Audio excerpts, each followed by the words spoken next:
Hi అండి, అందరికీ నమస్కారము.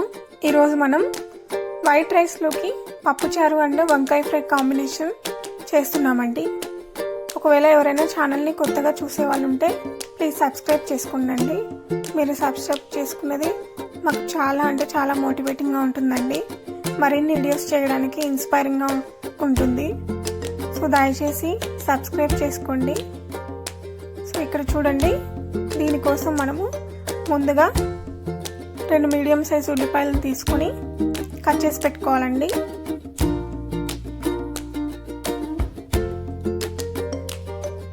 అలాగే ఒక 3 పచ్చిమిరపకాయలు తీసుకొని సగానికి కట్ చేసి పెట్టుకోవాలండి.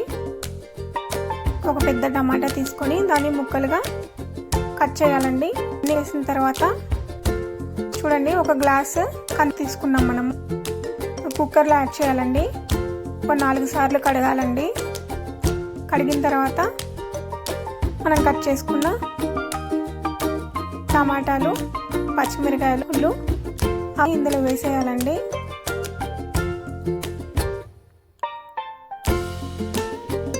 చూడండి, ఇలా యాడ్ చేసిన తర్వాత అవి మునిగేంత వరకు వాటర్ని యాడ్ చేసుకోవాలండి. జస్ట్ మునిగితే సరిపోతుందండి.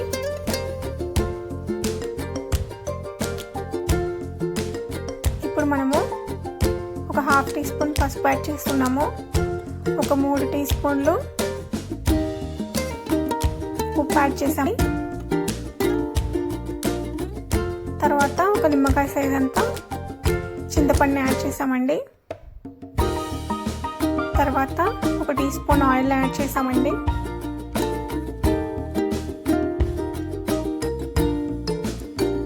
అది కుక్కర్ని ఇంకా మనం 5 విజిల్ వచ్చేంత వరకు ఫ్లేమ్లో పెట్టుకోవాలండి.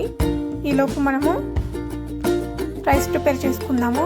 దానికోసం మనము 2 గ్లాసుల రైస్ తీసుకొని బాగా పెట్టుకోవాలండి.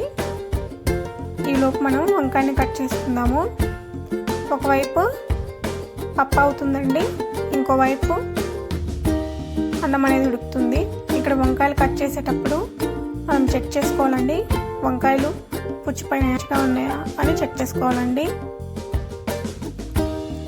సో వంకాయలు ఉంటే వాటిని బాగా కట్ చేసుకొని ఇక్కడ మనము ముందుగానే ఒక పాత్ర తీసుకొని దాంట్లో పసుపు వేసుకొని పెట్టుకోవాలండి. పసుపుని మనం కట్ చేసిన అనేది వేసేయాలి. లేకపోతే వంకాయలు ఒర్లు వస్తాయండి చేసిన కర్రీన. అందుకనే మనం ముందే ఉప్పు నీళ్ళలో వేసి ఉంచాలండి వంకాయ ముక్కల్ని.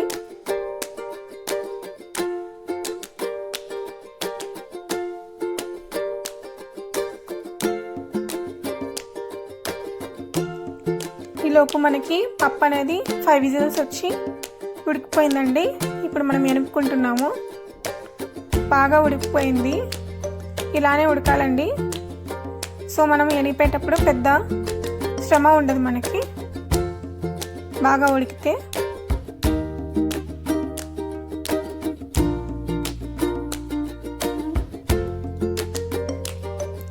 కొత్త వీడియోస్ అన్నీ పోస్ట్ చేస్తున్నానండి, డిఫరెంట్ రెసిపీస్. మీకు ఒకవేళ నచ్చితే సబ్స్క్రైబ్ చేసుకోండి. ఇంకా వెరైటీ వీడియోస్ కూడా అప్లోడ్ చేయడానికి ట్రై చేస్తామండి. చూడండి, ఇక్కడ మనం ఎనిపేసాము పప్పుని. సో పప్పు గుత్తికున్న పప్పుని ఇలా వాటర్ వేసేసి తీసేయాలండి. తర్వాత మనము ఒక గ్లాస్ వాటర్ అయితే మనం యాడ్ చేసుకోవాలి. మరి ఎక్కువ వాటర్ యాడ్ చేసుకుంటే నీళ్ళ ఫీలింగ్ వస్తుందండి పప్పు తినేటప్పుడు, బాగోదు. అలా ఉంటే కొంచెం యాడ్ చేసుకోవాలి. మీరు ప్రిపేర్ చేసిన పప్పు క్వాంటిటీ ఆధారంగా వాటర్ యాడ్ చేసుకోవాలండి. పప్పులోకి తాలింపు వేయడానికి ఒక చిన్న బాండీ తీసుకొని కొంచెం ఆయిల్ యాడ్ చేసుకోండి. ఇప్పుడు పచ్చిశనగపప్పు, ఆవాలు, జీలకర్ర ఇవన్నీ యాడ్ చేసుకోవాలి. మినపప్పు ఇవి ఫ్రై అయిన తర్వాత వెల్లుల్లిపాయలు యాడ్ చేసుకోవాలండి. వెల్లుల్లిపాయలు కూడా ఫ్రై అయ్యాక మనము కరివేపాకు యాడ్ చేసుకున్నాము. ఇంకా మనకి ఇంగువ కానీ ఎండుమిరపకాయలు కానీ అవి కూడా యాడ్ చేసుకోవచ్చండి. తాలింపు మనము ఈ పప్పులో కలిపేస్తున్నాము. కలిపిన తర్వాత ఈ తాలింపు అంతా కూడా పట్టడానికి పప్పుకి టైం పడుతుంది. సో అందుకని మనము ఒక 10 నిమిషాలు పప్పుని మగ్గించాలండి మీడియం ఫ్లేమ్లో.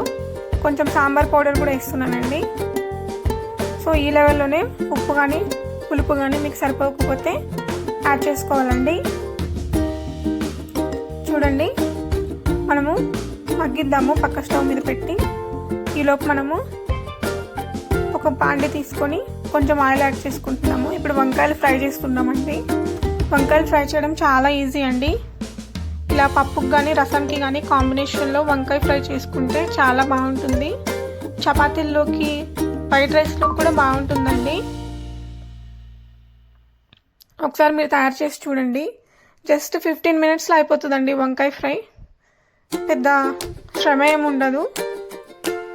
ఇక్కడ చూడండి, ఆయిల్ వేడైన తర్వాత మనము వంకాయలు ఇలా వేసేసి ఒక 3 నిమిషాలు కలుపుకోవాలండి బాగా.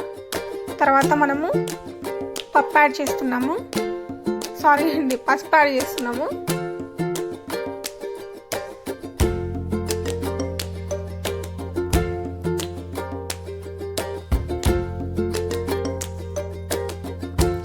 పసుపు యాడ్ చేశాక బాగా కలుపుకోవాలండి.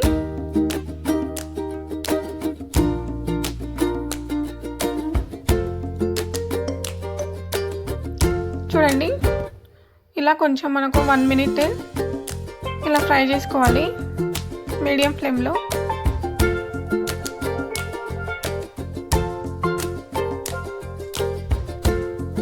ఇప్పుడు మనము ఉప్పు, కారం, గరం మసాలా యాడ్ చేసుకుందామండి.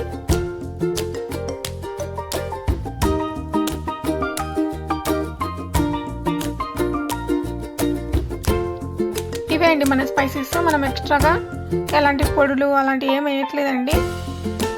కొంచెము హెల్తీగానే మనం ప్రిపేర్ చేస్తున్నాము. చూడండి, ఇవన్నీ కూడా బాగా ఫ్రై అవ్వాలి.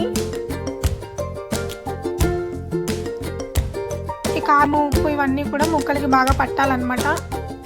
సో అందుకు మనము కొంచెం బాగా ఇవన్నీ కలిపిన తర్వాత సిమ్లోనే పెట్టి కొంచెం ఫ్రై చేసుకొని మూత పెట్టాలన్నమాట. తర్వాత సో మనము నిమ్మకాయ కూడా కొంచెం పిండుకోవచ్చు, ఒక 4 to 5 డ్రాప్స్ మీకు నచ్చితేనండి. మూత పెట్టి పక్కన పెట్టుకుందాం. దాన్ని పక్క స్టవ్ మీద పెట్టాను. ఈలోపు ఇది చూడండి, మనకి పప్పు అనేది బాగా తొలగొస్తుంది కదండి పైన, అంటే పప్పు మనకి బాగా మగ్గిపోయింది అనమాట. సో పప్పు అయిపోయిందండి మనకి. ఇటు సైడ్ వంకాయ కూడా అయిపోవచ్చింది. ఇక్కడ చూడండి, ఈ బాగా స్పైసెస్ అన్నీ కూడా దీనికి బాగా అప్లై అయిపోయాయి. చాలా బాగుందండి చూడడానికి. ఇక్కడ మనకి ఉడికాయలు ఏదో చెక్ చేసుకోవాలండి. జస్ట్ ఒక వంకాయని కట్ చేసి ఇలా గంటతో అది కట్ అవుతుంటే కనుక మీకు ఫ్రై అయిపోయినట్టే. ఫ్రైకి ఫ్రై అవ్వాలండి, ముక్క కూడా మనకి మెత్తగా అవ్వాలి. అప్పుడే బాగుంటుందండి తినడానికి. మనకైతే ఇది అయిపోయిందండి, ఫ్రై అయిపోయింది. చూడండి, ఫైనల్గా మనం ఇలా పప్పుచారులోకి ఈ వంకాయ ఫ్రైని వేసుకుని తింటే ఎక్సలెంట్గా ఉంటుందండి. సో ఒక ప్లేట్ ఇలా తినాలని మీరు ట్రై చేస్తే సేమ్ మళ్ళీ ఇలానే ఇంకో ప్లేట్ కూడా తింటారండి. ఇంకో ప్లేట్ రైస్ కూడా తినేస్తారు. పప్పులోకి వంకాయ ఫ్రై అంత బాగుంటుందండి. ఒకసారి మీరు ఇంట్లో ట్రై చేసి చూడండి. Thank you.